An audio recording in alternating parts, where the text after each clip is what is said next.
Thanks for joining us this evening on The Big Story.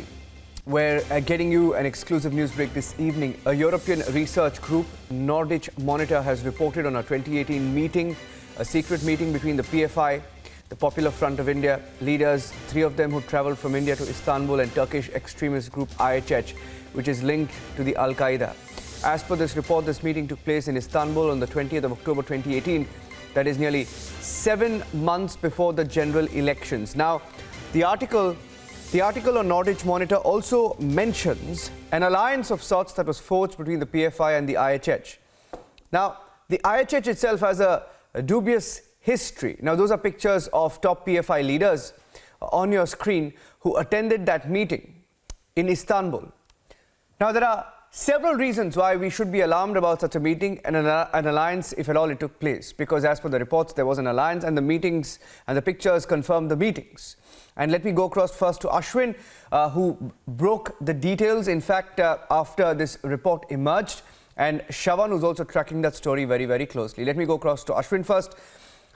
Ashwin, who are these leaders who attended, and why was this meeting held? What do we know, and why does it raise eyebrows?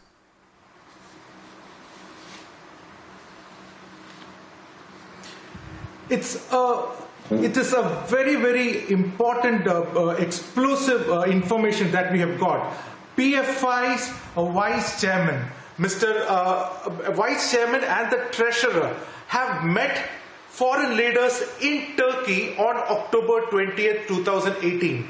Now, what is the PFI, which definitely in the High Court, the Kerala government itself has said PFI is undoubtedly an offshoot of the banned terror outfit, SIMI. So an organization like PFI, which has his hands in several terrorist activities, whether it is a Bangalore raid, whether it's a Delhi raid, various activities, an organization as controversial, as Islamist as PFI, has gone to Turkey, a country which they consider, rabid Islamists consider Turkey as a caliphate. So it is a very, very crucial. Why did this meeting happen in Turkey? This particular organization, this IHH, is an extension of the Turkish government. It is an extension of the Turkish intelligence. And this particular agency is among the banned list of organizations in Israel, in Germany and in Russia.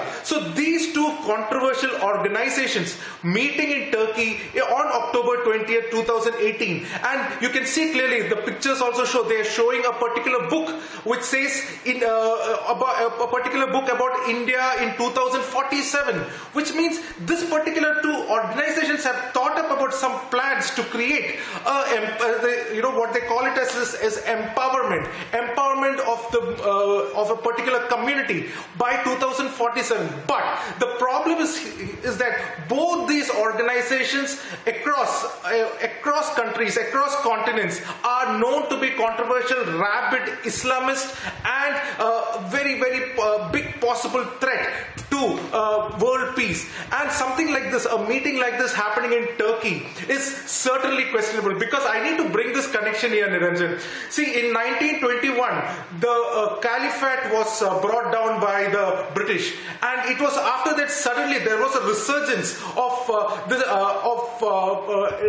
fight against British in 1921, and this caliphate is where Turkey was. It was the Turkish caliphate. Now coming together after so many years, the Turkish caliphate, who was headed by the Turkish president, and the controversial members of the PFI meeting, certainly there needs to be more questions asked to them.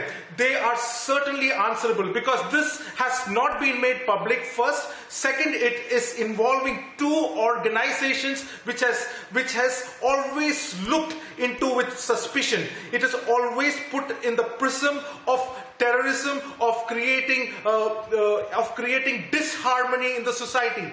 Now IHH is also involved in funding Hamas. As per this records which it says, the Turkish intelligence has in fact helped the Hamas movement. So various movements across the world. It is something which we need to be concerned, because suddenly we see a small organization which began in Kerala in 2000 has suddenly started creating a network in a country like Turkey, and we are mute spectators of this. Now it is a matter of grave concern, Niranjan. This is my first point of contention. It is certainly very worrying factor, because we don't know what transpired in this meeting, whether they have discussed about funding, if at all, is there a Turkish funding coming to PFI, and all these needs to be looked into. Certain questions needs to be asked. These strong questions needs to be asked to these people, because PFI by itself is mired in controversies across across the nation for different issues which is related to creating disharmony in the nation. So it needs to be questioned, Niranjan. So let me go across to Shravan as well. Now, the role of this group, the IHH, in Turkey, Shravan, if you look at the role of this group and how they have been indicted for several terror-linked activities, and also they're a radical group. Now, that's established. Now, going through the details of this group as we know it, they are backed by the Turkish government, officially by the Erdogan government. They operate as the hidden arm of the Turkish government. In fact, in 2018, they were raided by the Turkish police in anti-terror operations. They operate in conflict zones, designated as a terror organization by Israel, officially designated as a terror organization by Israel since the year 2012, investigated by European prosecutors as key logistical supporter of Al-Qaeda. So they've been found trafficking weapons and supporting Al-Qaeda. Their offices were raided by the Turkish anti-terror cells, anti-terror police in 2018, flagged by Russia as a group that smuggled arms to jihadist groups in Syria, implicated in global investigations for arming Libyan factions. Now, that's what we know about this group that the PFI was meeting. Now, the logical question, or the immediate question that we have is, this meeting was never reported until now. 2 years later, this meeting has been reported. What was the agenda? Why did this meeting take place secretly, and what was the nature of alliance? And the funding to PFI has always been under the scanner, but this meeting raises more questions, more than ever. Shravan. Well, as far as this radical group is concerned, it's important to point out here, Niranjan, the dubious past record. You've already spoken about, they're being already implicated in certain cases back in Turkey. But important to point out here is that this is also reflected by the Indian investigative agencies, because not to forget, PFI has been under the scanner of not just the Enforcement Directorate in India, but also the National Investigation Agency.